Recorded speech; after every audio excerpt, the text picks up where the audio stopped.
बाज़ वक़्त हम चाहते हैं कि हमारे पास कोई एक ड्रॉप डाउन है जो कि डेटाबेस से उसकी वैल्यूज़ फिल हो जाएं, क्योंकि ये वेब डेवलपमेंट में तो बहुत ज़्यादा यूज़ हो रहा होता है। आपने बार बार ये यूज़ किया होगा डिफरेंट वेबसाइट्स में,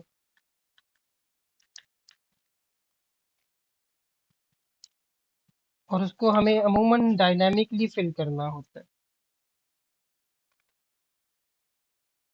जैसे आपने कई जगहों पे देखा होगा कि कहीं आपके पास कंट्रीज आ रही हैं या सिटीज आ रही हैं, आपने यहाँ से सिलेक्ट करनी है सिटी, तो उसमें एक ड्रॉप डाउन होता है ना, जिसमें जब आप एक्सपेंड करते हैं तो एक पैनल ओपन हो जाता है, उसमें सारी सिटीज के नाम आ रहे होते हैं, या डिफरेंट एप्स में भी आप यूज करते होंगे।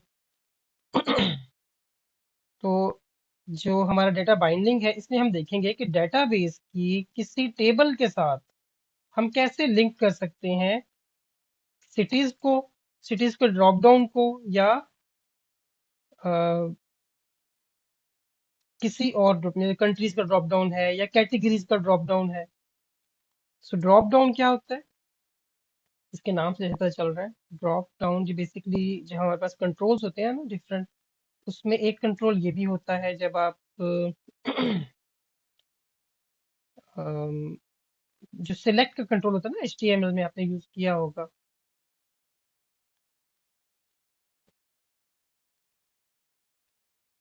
मल्टीपल वैल्यूज में से कोई एक वैल्यू सेलेक्ट करनी है तो उसके लिए हम ये यूज करते हैं। इसको ड्रॉप डाउन भी कहते हैं, कुछ जगहों पे इसको कॉम्बो बॉक्स कहा जाता है। थर्ड टॉपिक है डेटा रीडर्स के बारे में। डेटा रीडर जो है बेसिकली जब आप डेटाबेस से कोई डेटा फेच करते हैं या सिलेक्ट करते हैं या गेट करते हैं, इसको आप गेट कह लें या फेच कह लें। जैसे कि एक टेबल है स्टूडेंट्स का, उसका डाटा मुझे चाहिए, तो स्टूडेंट का डाटा अगर मैं फेच करता हूँ डाटा रीडर में, तो डाटा रीडर क्या करता है, एक टेम्परेरी सा टेबल होता है जिसमें सारा डाटा आ जाएगा मेरे पास। उसके बाद फिर उस डाटा को मैं वन बाय वन रीड कर सकता हूँ। यानी ये पहला स्टूडेंट का रिकॉर्ड है, दूसरे का और तीसरे का, ये सारी उसकी डिटेल्स हैं।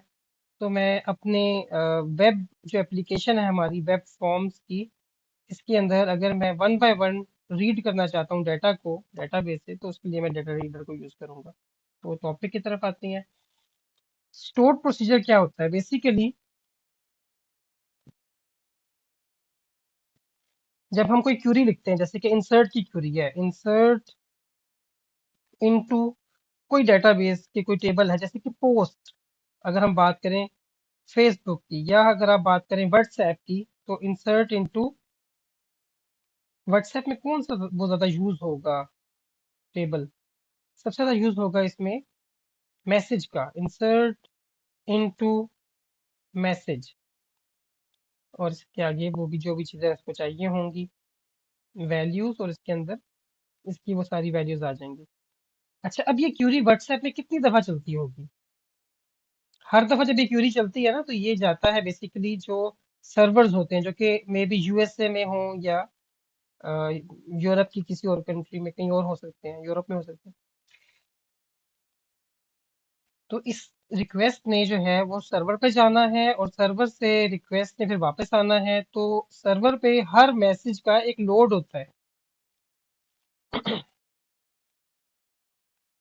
तो इस काम के लिए जहाँ पे हमारे पास जो क्यूरी बार बार रन होनी है, तो उस क्यूरी को हम उस क्यूरी ने जब रन होना होता है ना, तो पहले जब क्यूरी आप लिखते हैं, जैसे ये इंसर्ट की क्यूरी है, ये डायरेक्टली रन नहीं होती डेटाबेस पे। सबसे पहले इसकी पार्सिंग होती है, चेक होता है कि इसमें कोई एरर्स तो नहीं है। सबसे पहले वो एरर चेक करता है, फिर इस तरह और बीच में स्टेप्स होते होंगे। उसके बाद वो उसको ट्रांसलेट करता है, कंपाइल करता है। कंपाइल करने का मतलब क्या होता है, ट्रांसलेट करना बाइनरी में, बाइनरी फॉर्म में लेके आता है उसको, 0 1 के फॉर्म में, जो कंप्यूटर अंडरस्टैंड करता है। तो हर क्यूरी जब चलती है तो उसमें उसके बाद बहुत सारे स्टेप्स परफॉर्म होते हैं। अब स्टोर प्रोसीजर क्या होता है, ये बेसिकली एक फंक्शन होता है। जैसे हम प्रोग्रामिंग में एक कोड को अगर फंक्शन में लिख दें, तो उसका फायदा क्या होता है, हम उसको बार बार यूज कर सकते हैं। तो स्टोर प्रोसीजर एक फंक्शन होता है जो कि is a pre compiled SQL program. ये पहले से ना एक क्यूरी हमने लिख के कंपाइल कर दी होती है। जब हम स्टोर प्रोसीजर बनाते हैं ना, तो वो क्यूरी कंपाइल्ड फॉर्म में स्टोर होती है, यानी बाइनरी फॉर्म में स्टोर्ड इन द डेटाबेस। तो वो करता क्या है, एक क्यूरी को उस पे सारे वो स्टेप्स परफॉर्म कर लेता है कि उसके एरर वगैरह फाइंड कर लेता है बीच में, और इंटरमीडिएट स्टेज पे जो काम होने हैं वो सारे करके उसको कंपाइल करके बाइनरी फॉर्म में रख लेता है। अब ये होता है कि अगर ये सारे 4 स्टेप्स थे फॉर एग्जांपल, पहले ये होता है कि जब हम हर दफा क्यूरी रन करते हैं तो ये चारों स्टेप्स परफॉर्म होते हैं। अगर हम स्टोर प्रोसीजर यूज करेंगे तो ये स्टेप्स हैं ये अवॉइड हो जाएंगे।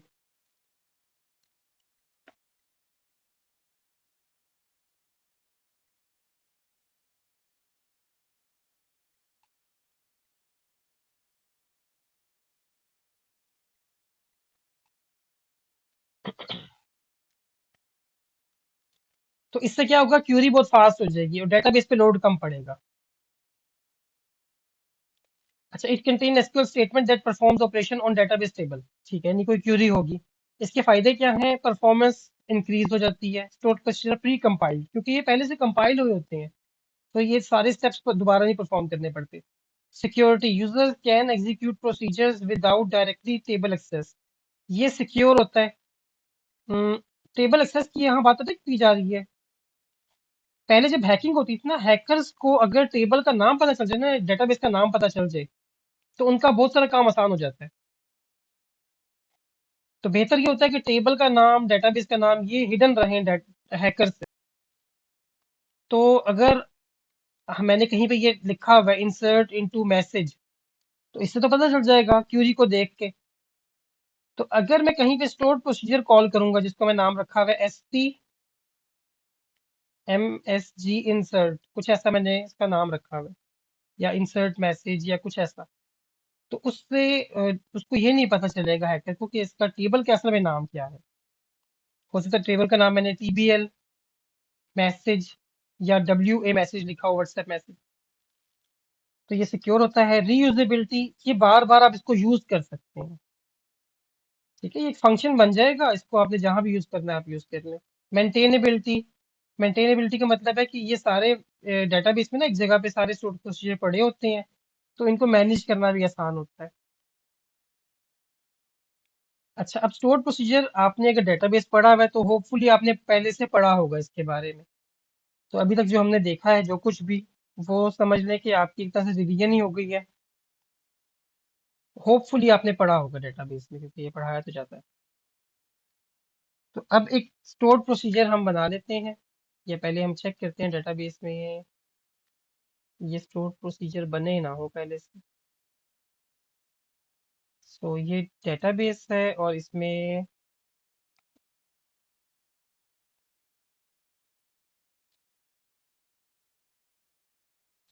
अच्छा ये स्टोर प्रोसीजर पड़े होते हैं। अगर आप प्रोग्रामेबिलिटी पे आए और फिर स्टोर प्रोसीजर में आए, तो यहाँ स्टोर प्रोसीजर आपको मिल जाएंगे। ये पहले से बने हुए हैं, तो मैं चाहता हूँ कि ये जो पहले से बने हुए हैं इनको मैं रिमूव कर दूं। तो उसके लिए मैं लिखूंगा ड्रॉप प्रोसीजर और आगे प्रोसीजर का नाम S T underscore insert student. तो इसको रिमूव कर लेते हैं, इसको सिलेक्ट करके मैं रन करूंगा, और डेटाबेस यहाँ से दोबारा सेलेक्ट करना पड़ेगा मुझे अभी। ठीक है, ये जब क्यूरी में रन करूंगा ना, drop procedure S P insert student, तो ये रिमूव हो जाएगा। अब मैं जब यहाँ आके रिफ्रेश करूंगा तो ये रिमूव हो चुका होगा। अब दूसरा है गेट स्टूडेंट, तो F2 प्रेस करते हैं, इसका नाम कॉपी कर लेते हैं, यहाँ पेस्ट करते हैं, और F5 प्रेस किया तो ये भी रिमूव हो गया। यहाँ से इसको रिफ्रेश करते हैं तो ये दोनों रिमूव हो गए। इसको मैं कमेंट कर देता हूँ इस लाइन को। अच्छा, एक स्टोर्ड प्रोसीजर को हम कैसे लिखते हैं,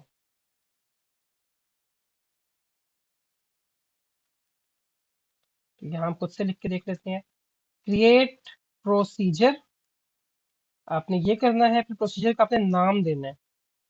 नाम हम अमूमन एसपी से शुरू कर रहे होते हैं स्टोर प्रोसीजर के लिए। आप इस तरह से भी कर सकते हैं, एसपी गेट स्टूडेंट्स, या मैं तो इसको स्मॉल रख के अंडरस्कोर साथ यूज कर लेता हूँ। अंडरस्कोर से यह है कि एसपी अंडरस्कोर से जो भी शुरू होगा ना इस डेटाबेस का ऑब्जेक्ट, उसका मतलब है कि वो स्टोर प्रोसीजर है। ये कुछ कन्वेंशंस होती हैं, जैसे टेबल बनाना ना, टेबल्स के लिए हम टीबीएल लिखते हैं, टीबीएल स्टूडेंट्स। अक्सर ऐसा होता है कि हम बाजू का टीबीएल यूज करते हैं प्रोफेशनल जो है ना लाइफ में। और कभी कभी हम टीबीएल के बजाय उस मॉड्यूल का नाम, क्योंकि एक बड़ा सॉफ्टवेयर जो है उसमें मल्टीपल मॉड्यूल्स होते हैं, जैसे रिपोर्टिंग का मॉड्यूल है तो उसका नाम RPT, let's say RPT student, इससे पता चलेगा कि ये किस मॉड्यूल का टेबल है। या एक डेटाबेस की बेस पे मल्टीपल सॉफ्टवेयर रन हो रहे होते हैं, तो जिस भी सॉफ्टवेयर का ये है टेबल, उसका हम सॉफ्टवेयर का एक प्रीफिक्स लगा देते हैं। जैसे रेडियोलॉजी का है तो रेड, ठीक है। हॉस्पिटल का अगर सॉफ्टवेयर है उसमें रेडियोलॉजी के डिपार्टमेंट का है तो ये, अगर ऑपरेशन थिएटर के मॉड्यूल का है तो ओटी अंडरस्कोर, जो भी टेबल का नाम होगा वो आ जाएगा। बहरहाल ये तो प्रीफिक्स वगैरह होते हैं। इसी तरह व्यू होता है, बाद अगर हम व्यू बनाते हैं तो वी डब्ल्यू, व्यूज भी अपने डेटाबेस में पड़े होंगे। तो कोई एक शुरू में ना हम प्रीफिक्स यूज करते हैं बाजू का। इसका फायदा ये होता है कि डेटाबेस के मल्टीपल ऑब्जेक्ट्स में आप डिफरेंशिएट कर सकते हैं। तो कोड जो है ना उसमें बहुत ज्यादा एम्बिग्विटी नहीं बनती। अच्छा, इसके बाद आपने क्या करना है, यहाँ पे इसके डिफरेंट पैरामीटर्स आ जाएंगे। ठीक है, पैरामीटर्स क्या होंगे, यहाँ पे इसको आप इससे पहले इसके साथ भी लिख सकते हैं यहाँ पे, लेकिन बेहतर है कि इधर लिख लें। नेम, वार्चर वेरिएबल कैरेक्टर 200 कर देते हैं। अ, इसको स्मॉल कर देते हैं इनको। एज इंट, और डिपार्टमेंट डीईपीटी, वार्चर 200। इसके बाद एज लिख के और बिगिन एंड आपने लिख देना है।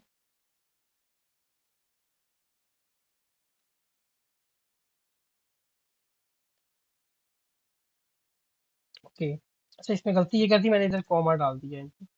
बिगिन एंड में अब आपने यहाँ पे आके वो क्यूरी लगा देनी है। तो क्यूरी मैं कोशिश करता हूँ यहीं से कॉपी कर लूँ, जैसे कि हम खुद से लिखें दोबारा। तो क्यूरी क्या होगी, insert into students, name age department, ये तीन इसकी फील्ड्स थी और इसमें हमने वैल्यूज को डाली हैं। नेम जो यहाँ पे थी, इस वेरिएबल का नाम है, तो कैपिटल स्मॉल से पता नहीं मसला होगा कि नहीं, हम स्मॉल रख देते हैं जो एक्चुअल नाम है इसके पैरामीटर्स। ठीक है, तो क्रिएट प्रोसीजर, प्रोसीजर का नाम आ गया। प्रोसीजर क्या होता है, एक क्यूरी होती है जिसको हम एक फंक्शन बना के रख देते हैं, और इसके फायदे क्या थे अभी हमने देखे हैं। तो इसके दो पार्ट्स होते हैं, एक इसके यहाँ पे पैरामीटर्स होते हैं, और ये जिसकी बॉडी होती है जो बिगिन और एंड के बीच में है। इसके अंदर क्यूरी, एक क्यूरी या मल्टीपल क्यूरीज आ सकती हैं। ये लाजमी नहीं है एक क्यूरी हो, ये भी हो सकता है कि मल्टीपल क्यूरीज हो इसके अंदर। इसको रन किया, रन करने के बाद, अच्छा इसको हम सेव नहीं करते, इसको हम रन करते हैं। क्रिएट प्रोसीजर, सारी क्यूरी को जब एग्जीक्यूट करेंगे और स्टोर प्रोसीजर में आके इसको रिफ्रेश करेंगे तो यहाँ पे ये प्रोसीजर बन चुका होगा, एस पी गेट स्टूडेंट्स।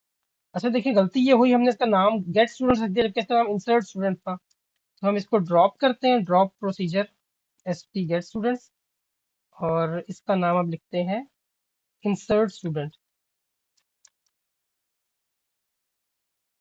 अब इसको दोबारा रन करते हैं, और अब जब यहाँ पे आके रिफ्रेश करेंगे तो ये इंसर्ट स्टूडेंट का स्टोर प्रोसीजर बन गया।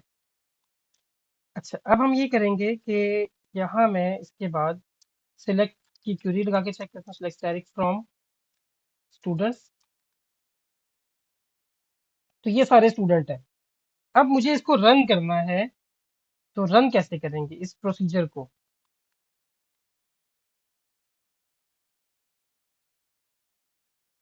इसके लिए हम लिखते हैं ई एक्स ई सी, एग्जीक्यूट, प्रोसीजर को हम एग्जीक्यूट करते हैं।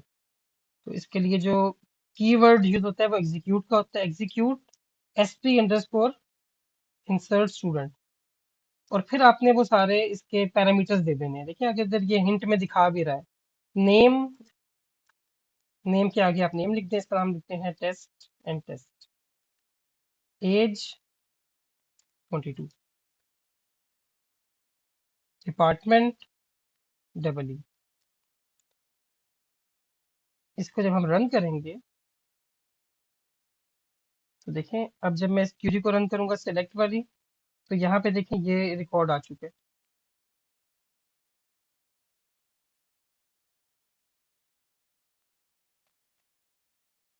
सो इस तरह से हम स्टोर प्रोसीजर बनाते हैं और उसको एग्जीक्यूट करते हैं। अब इसी तरह इसी को कॉपी पेस्ट करते हैं और एक और प्रोसीजर बना लेते हैं।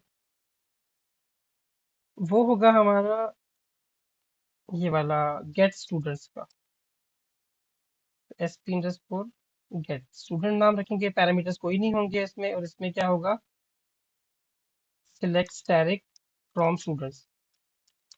बस इतना सा लिख के इसको हम रन करेंगे, एग्जीक्यूट करेंगे, और यहाँ पे आके रिफ्रेश करेंगे तो एस पी गेट स्टूडेंट्स अब ये भी बन गया है। इसको हमें कोई भी आर्गुमेंट नहीं देना, तो इसको हम सिंपल एग्जीक्यूट ई एक्स ई सी लिखेंगे, और आगे स्टोर प्रोसीजर का नाम। इस तरह से ना आपने सारे प्रोसीजर बना लेने हैं जो जो काम आपने करना है, जैसे ऐड, इंसर्ट, अपडेट, डिलीट।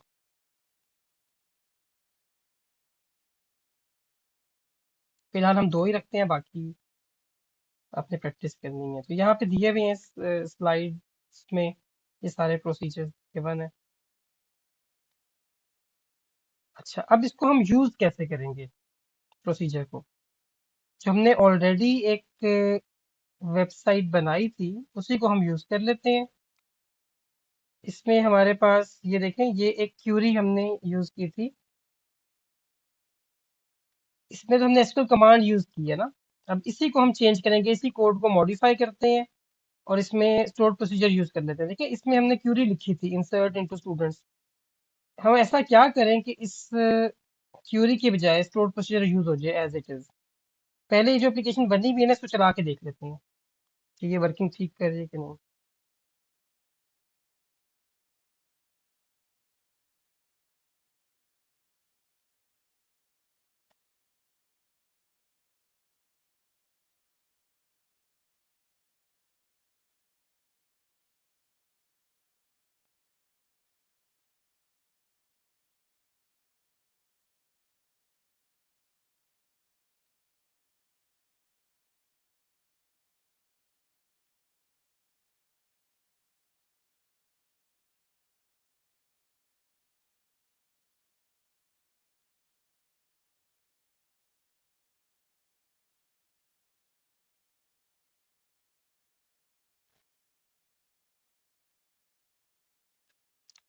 तो ये जो लाइन, दो लाइंस है ना, क्यूरी और कमांड, इन दोनों को हम कमेंट कर देते हैं।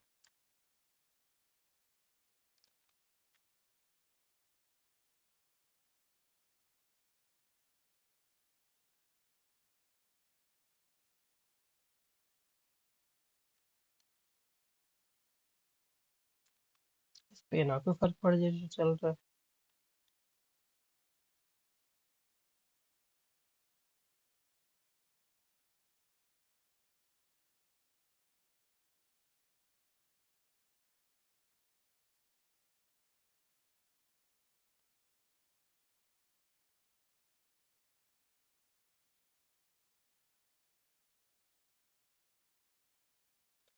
अच्छा देखिए, ये हमारा फॉर्म था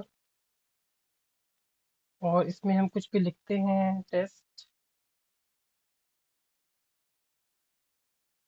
सेव करते हैं तो ये सेव हो गया, ठीक है। अब इसी फॉर्म की फंक्शनैलिटी को हमने चेंज करना है, और हमने इसको ये दो काम अब हम करेंगे स्टोर प्रोसीजर से। तो इसको कमेंट कर देते हैं, इधर आ जाते हैं। अब हमने क्या कोड यूज करना है। एक तो हमने कमांड बनानी है, जैसा इसमें कमांड बनी हुई थी ना, ये न्यू एसक्यूएल कमांड। तो इसमें भी हम, क्योंकि थोड़ा सा चेंज है तो हम इसी को चेंज कर लेते हैं, ये चल के इसको एज इट इज रखते हैं यहाँ पे। अच्छा, यहाँ पे क्यूरी के बजाय ना अब हमने स्टोर प्रोसीजर का नाम देना है। ठीक है, हमारे केस में क्या था, S P underscore insert student, और इसके बाद C M D dot command type. Command type इसको बतानी है क्या है, कमांड टाइप क्या है, command type dot store procedure. बस इतना सा चेंज करना है आपने। बाकी नेम, एज, डिपार्टमेंट तो वहां पे दिए हुए हैं ना हमने एज पैरामीटर। बस एन, ए और डी छोटा, इसका ये पहले पहले लेटर्स छोटे थे तो हम वही यूज करते हैं जैसे हमने दिए हुए हैं। इतना सा चेंज करके इसको हम बिल्ड करते हैं, और यहाँ पे आके इसको रिफ्रेश कर लेते हैं।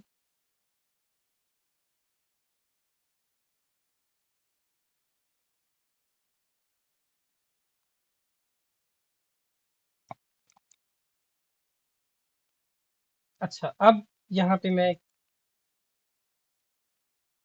एंट्री करता हूँ। देखिए अब जो मैंने एंट्री की है ना, ये स्टोर प्रोसीजर के जरिए एंट्री होगी। इसको वेरीफाई करने के लिए हम एक काम करते हैं कि स्टोर प्रोसीजर में जो भी नेम है ना, उसको हम एज यूजर नेम भी ऐड कर देते हैं। इससे हमें पता चल जाएगा कि ये स्टोर प्रोसीजर में काम हुआ है। तो इंसर्ट स्टूडेंट वाले स्टोर प्रोसीजर में आते हैं और यहाँ पे आके मॉडिफाई करते हैं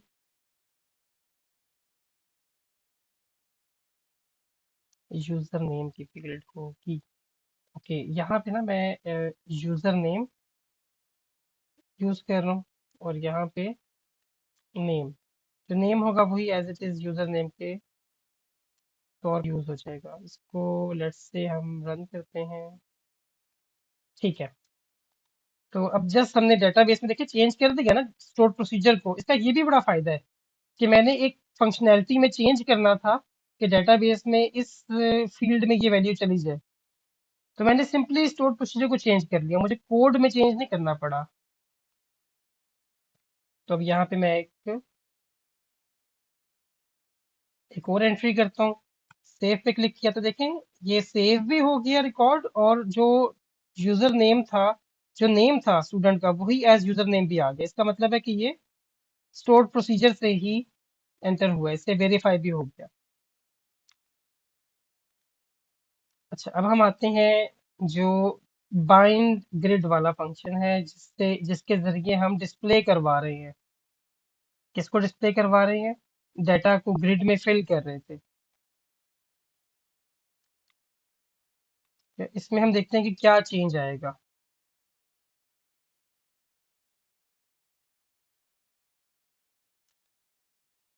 अच्छा, हमने इसको ये हमारा पहले वाला कोड है। हमने जो लास्ट टाइम प्रेजेंटेशन लेयर और वो सारी लेयर्स पड़ी थी ना, वो इस वाले प्रोजेक्ट में वो नहीं इम्प्लीमेंट हुई थी जो अभी मैं यूज कर रहा हूँ। लेकिन उसका आपको आइडिया है, हमने लास्ट टाइम पढ़ा था कि उसमें 3 लेयर्स होती हैं: प्रेजेंटेशन लेयर, फिर बिजनेस लॉजिक लेयर, और फिर डाटा एक्सेस लेयर। तो ये सारे काम डाटा एक्सेस लेयर में हो रहे होते हैं उसमें।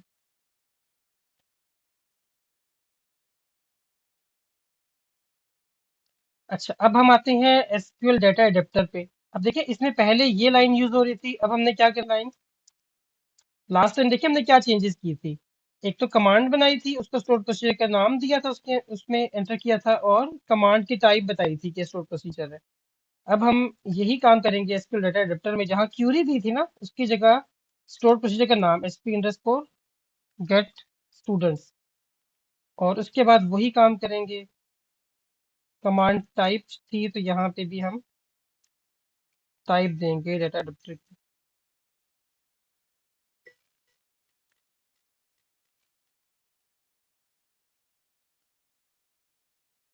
सो DA dot select command dot command type, और आगे उसकी टाइप दे दी कि इसका नाम या तो चेंज कर लें या कोड में आगे चेंज। गेट स्टूडेंट की बजाय ना इसका नाम गेट स्टूडेंट्स कर लेते हैं। तो मैंने यहीं से रीनेम कर लिया इसको। ठीक है, राइट क्लिक करके आप इसको रीनेम कर सकते हैं यहाँ से। तो गेट स्टूडेंट्स नाम हो गया। अब इसको रिफ्रेश करते हैं। ये देखें, रिफ्रेश करने पे ये अच्छा, ये मल्टीपल जो टी वाली इसने एंट्रीज दे दी है ना, ये इस वजह से है कि जब उसको हम रिफ्रेश कर रहे थे ना, तो लास्ट रिक्वेस्ट उसकी गई थी इंसर्ट करने की, तो वो बार बार इसलिए इंसर्ट कर देता है। एनीवेज, ये 2 काम हमने देखे हैं कि हम स्टोर्ड प्रोसीजर से कैसे करेंगे। आपने अपनी प्रैक्टिस के तौर पे ना अपडेट और डिलीट वाला काम खुद करना है। यानी ये सेव के साथ अपने अपडेट और डिलीट का बटन, ये 2 बटन बनाने हैं। ठीक है, और ये 2 फंक्शनैलिटीज परफॉर्म करनी है। आप कहेंगे तो मैं आपको ये सेंड कर दूंगा, ये वाला जो कोड है ना, इसके अंदर आप चेंजेस कर सकेंगे फिर। तो अब हम चलते हैं आगे नेक्स्ट टॉपिक की तरफ। नेक्स्ट टॉपिक हमारा है कि हम लिस्ट बॉक्स को कैसे पॉपुलेट कर सकते हैं, या कॉम्बो बॉक्सेस को डाटा टेबल से। Often applications must display data from database inside UI controls। अक्सर ऐसा होता है कि हम डेटाबेस से जो कंट्रोल्स हैं उसमें कोई डाटा शो करवाना चाहते हैं, जैसे कि किसी लिस्ट को फिल करना चाहते हैं। जैसे लिस्ट बॉक्स है, ड्रॉप डाउन लिस्ट है, सो उसके लिए हम क्या करेंगे, अब हम ये देखेंगे।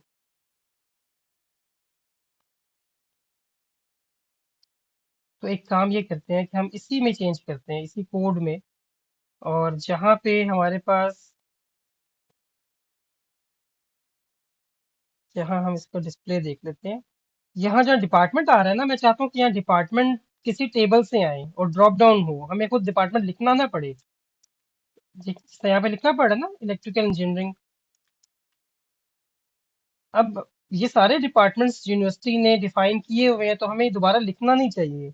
अच्छा सॉफ्टवेयर तो वही होगा जहाँ पे आपको जो यूजर फ्रेंडली हो, उसमें आपको कम से कम चीजें टाइप करनी पड़े।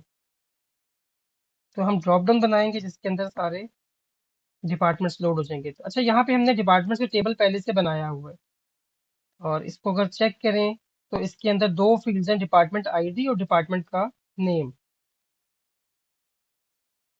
अच्छा, तो अब मैं ये करूंगा कि मैं इसके डिजाइन में आ जाऊंगा, और यहाँ जहाँ डिपार्टमेंट था ना, ये टेक्स्ट टेक्स्ट बॉक्स था, इसको मैं कमेंट कर रहा हूँ।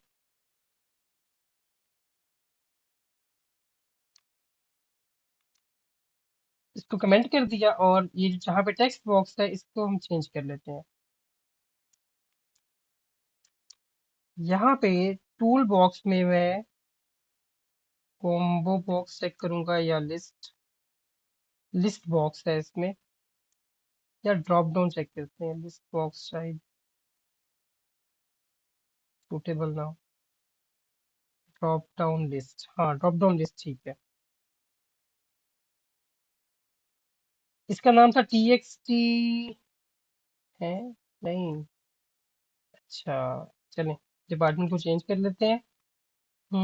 इसको हम कह देते हैं ड्रॉप डाउन लिस्ट है ना, तो DDL एंड डिपार्टमेंट, DEPT, बस ये कर लेंगे। अब इसका नाम ये है DDL DEPT। इसको मैंने कोड में आके, एक तो इसको ना TXT डिपार्टमेंट जहां जहां पे है वहां पे इसका नाम चेंज कर दें। अच्छा, अब मैं एक फंक्शन बना लेता हूँ, जैसा ये फंक्शन बना हुआ है ना बाइंड ग्रिड वाला, इसी तरह मैं बताता हूँ। उसका नाम मैं रखता हूँ लोड डिपार्टमेंट्स। लोड डिपार्टमेंट्स में क्या होगा, यहाँ पे मैं स्टोर प्रोसीजर यूज नहीं कर रहा, कमांड टाइप भी यूज नहीं कर रहा।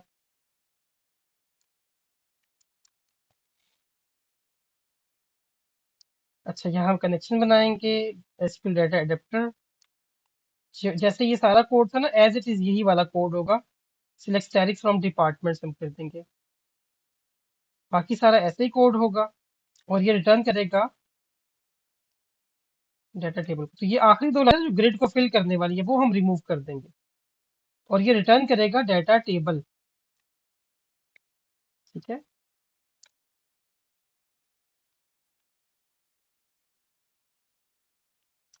अच्छा, इसको देखिएगा, हमें ना दो स्टेप्स करने पड़ते हैं जो अभी तक हम अप्रोच देख रहे हैं ग्रिड को फिल करने वाली। हम सबसे पहले एसक्यूएल डाटा अडेप्टर को यूज करते हैं। ये क्या काम करता है, ये डेटाबेस से जो है उस कोई कमांड को एग्जीक्यूट करता है, क्यूरी को एग्जीक्यूट करता है और डाटा लेके आता है। जब डाटा लेके आता है तो उसको टेम्परेरी जगह चाहिए होती है जहां पे इसने डाटा को स्टोर करना होता है, तो उसके लिए ये डाटा टेबल हम यूज करते हैं, इसका ऑब्जेक्ट बनाते हैं। और हम इसे कहते हैं डाटा अडेप्टर को कि फिल कर दो, जो डाटा इसके पास है उससे फिल कर दो किसमें, डाटा टेबल में। यानी डाटा टेबल को फिल कर दो डाटा अडेप्टर में जो डाटा पड़ा है उससे। इस डाटा टेबल को मैं रिटर्न करवा रहा हूँ। अच्छा, अब देखिएगा मैंने क्या करना है। बल्कि रिटर्न करवाने की मुझे जरूरत ना पड़े, हम इसी के अंदर काम कर लेते हैं। हमें दो अलग से काम करने पड़ेंगे, तो मैं रिटर्न नहीं करवा रहा इसको, मैं इसको वॉइड रख रहा हूँ। जो स्लाइड्स में आपको दिया हुआ है ना, उसमें दो स्टेप्स में काम हो रहा है, तो हम एक ही उसमें कर लेते हैं स्टेप में। DDL डिपार्टमेंट डॉट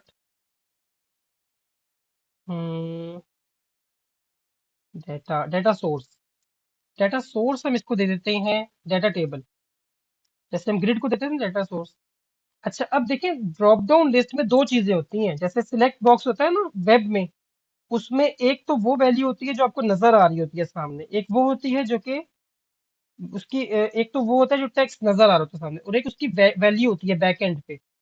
जब आप किसी भी ऑप्शन को सिलेक्ट करते हैं तो उसकी वैल्यू यूज होती है, लेकिन यूजर को दिखाने के लिए उसका सिर्फ नाम आ रहा होता है। जैसे कि कहीं पे हम सिलेक्ट कर रहे हैं कैटेगरीज या कंट्रीज, अब आपको पाकिस्तान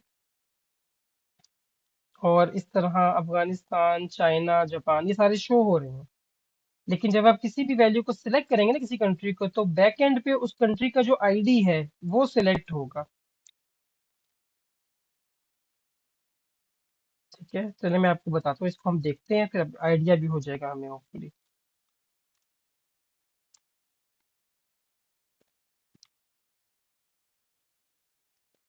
सो हमने बताना है कि हमारे पास देखिए जो डाटा टेबल है उसमें तो बहुत सारे कॉलम हो सकते हैं। तो हमें डाटा टेक्स्ट फील्ड बतानी है, डाटा की टेक्स्ट की फील्ड कौन सी है, जो टेक्स्ट सामने लिखा हुआ आएगा। डी टी, सॉरी इसको हम,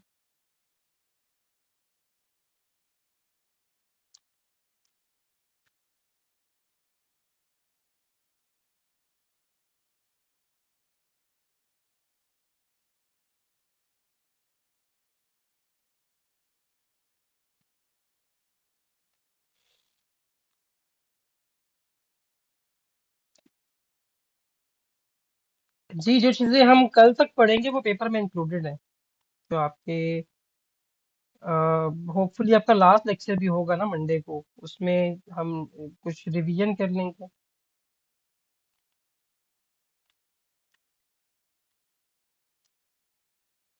अच्छा, तो हमारे पास दो इसमें फील्ड्स थी, एक तो डाटा टेक्स्ट फील्ड है और एक डाटा, तो हमने इसका नाम रखा था डिपार्टमेंट, इस कॉलम का नाम डिपार्टमेंट था। और दूसरी थी डाटा वैल्यू फील्ड होगी होपफुली डिपार्टमेंट आईडी। अब ये पूरा नाम तो नहीं होगा डिपार्टमेंट आईडी, इसका डीईपीटी आईडी है। तो बस ये जो नाम यहाँ पे है वही यूज कर लेने हैं इसके अंदर। और एंड पे करना है डीडीएल डीईपीटी डॉट बाइंड का कोई है मेथड इसमें, डाटा बाइंड।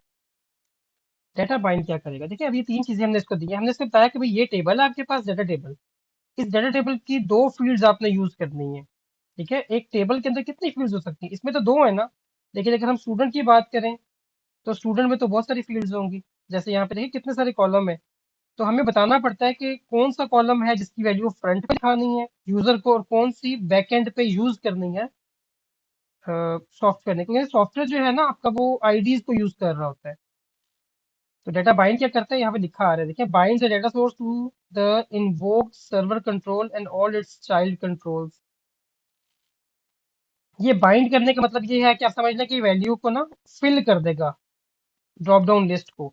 अब लोड डिपार्टमेंट का जो फंक्शन है, मैंने कहाँ पे उसको शो करवाना है, लोड करना है। मैं चाहता हूँ कि जब मैं इस पेज को लोड करूँ ना, जब भी लोड करूँ, तो यहाँ पे एक ड्रॉप डाउन बना हुआ आ जाए। अभी देखिए ड्रॉप डाउन खाली है, इसमें कुछ भी नहीं है ना, आपको नजर आ रहा होगा।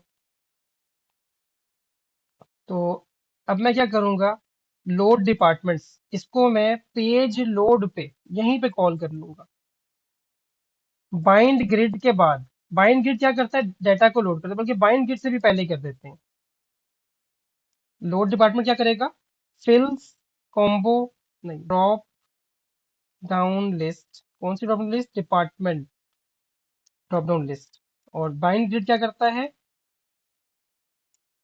Load student data in grid, grid में डाटा को लोड कर देता है। ये काम करने के बाद इसको हम बिल्ड करेंगे।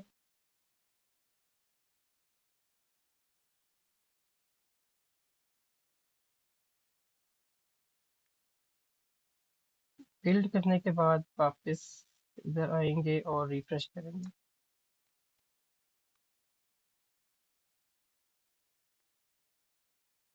अब अगर प्रॉपर बाइंडिंग हो गई ना, तो डिपार्टमेंट के साथ जो फील्ड है ना ड्रॉप डाउन लिस्ट, इसमें वैल्यूज आ जाएंगी। देखिए इसमें वैल्यूज आ गई हैं। अब ये वैल्यूज कहाँ से आ रही हैं, टेबल से आ रही हैं। किस टेबल से, डिपार्टमेंट्स वाले टेबल से, जो कि ये हमने टेबल बनाया है जिसमें डिपार्टमेंट आईडी और डिपार्टमेंट्स पड़े हुए हैं। अच्छा, अब जहां पे हमने पहले क्या कोड लिखा था कि txt डिपार्टमेंट डॉट टेक्स्ट, अब इसमें कोई फर्क नहीं आएगा, सिर्फ ये ड्रॉप डाउन लिस्ट लिए हमने ddl डिपार्टमेंट के नाम कर दिया, ddl डिपार्टमेंट डॉट टेक्स्ट। बाकी एज इट इज होगा, जिस तरह हम टेक्स्ट बॉक्स में डॉट टेक्स्ट करते थे, इसमें भी अब डॉट टेक्स्ट करेंगे। तो इसकी जो वैल्यू सामने आ रही है ना कंप्यूटर साइंस, वही वैल्यू पिक कर लेगा। अच्छा, अब देखिए मुझे अब लिखना नहीं पड़ेगा डिपार्टमेंट का नेम, अब मैं लिखता हूँ जवाद 33 एंड कंप्यूटर साइंस मैंने सिर्फ सिलेक्ट करना है यहाँ से। अब मैनेजमेंट साइंसेस सेव करेंगे तो मसला आ गया एक। चलिए अच्छी बात है, एरर्स तो इसमें जो है ना हमारे लिए बहुत यूजफुल होते हैं। हाँ, हमने डाटा फिल करने के बाद ना फॉर्म को क्लियर किया था यहाँ पे, तो यहाँ पे हम क्या करते हैं, टेक्स्ट को ब्लैंक कर देते हैं। यहाँ पे अब उसने मसला दिया है कि मेरे पास जब आप टेक्स्ट के अंदर कोई वैल्यू देते हैं ना, तो वो ड्रॉप डाउन लिस्ट जो है अपनी लिस्ट में ढूंढता है उस वैल्यू को। तो हमने ब्लैंक वैल्यू दी है, इन तीनों में कोई ब्लैंक वैल्यू है ही नहीं, तो उसने एरर दे दिया। तो यहाँ पे ड्रॉप डाउन लिस्ट को क्लियर करने के लिए इससे कितना फंक्शन होगा क्लियर का, हम वो यूज कर लेते हैं। क्लियर सिलेक्शन है, या आप इसे कर दें selected index. Selected index is equal to -1। -1 से वो पहले आइटम पे चला जाएगा दोबारा, या उसे क्लियर कर देगा होपफुली। चेक कर लेते हैं इसको।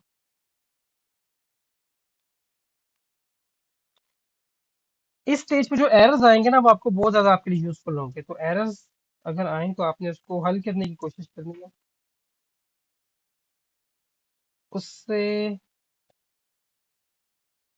अनीक, अनीक आपकी क्लास की है?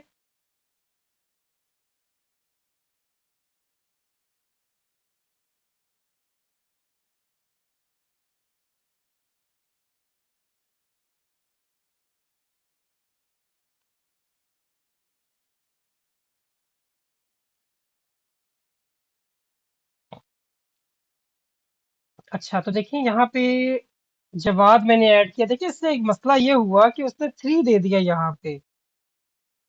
ये एक कंफ्यूजिंग चीज हो गई है कि उसने 3 क्यों दिया यहाँ पे। मैंने डॉट टेक्स्ट यूज किया था, अगर मैं डॉट वैल्यू यूज करूं या सिलेक्टेड आइटम, सिलेक्टेड वैल्यू से क्या आएगा, gets the value selected item in. Selected item है मेरे पास, dot text, selected item dot text. जोन सा आइटम सिलेक्ट किया हुआ है हमने उसका टेक्स्ट। आई थिंक ये यूज होगा, हम चेक कर लेते हैं इसको। कि सिंपल टेक्स्ट से उसने ना उसकी जो वैल्यू थी, हमें टेक्स्ट चाहिए था, उसने उसकी वैल्यू दे दिया। उसकी जो आईडी थी ना उस डिपार्टमेंट की, वो आईडी थी 3।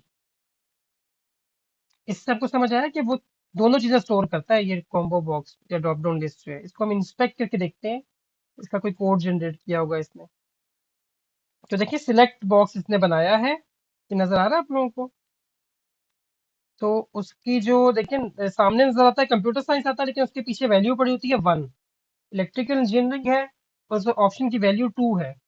तो आपके कोड को, सॉफ्टवेयर को चाहिए होती है ये वैल्यू, लेकिन यूजर फ्रेंडली बनाने के लिए यूजर को दिखानी होती है ये, हमने नेम दिखाना होता है ना, टेक्स्ट दिखाना होता है, जैसे इलेक्ट्रिकल इंजीनियरिंग है। ओ ओ, ये तो मीटिंग बंद होने वाली होगी। चलिए मैं दोबारा लिंक भेजता हूँ आपको।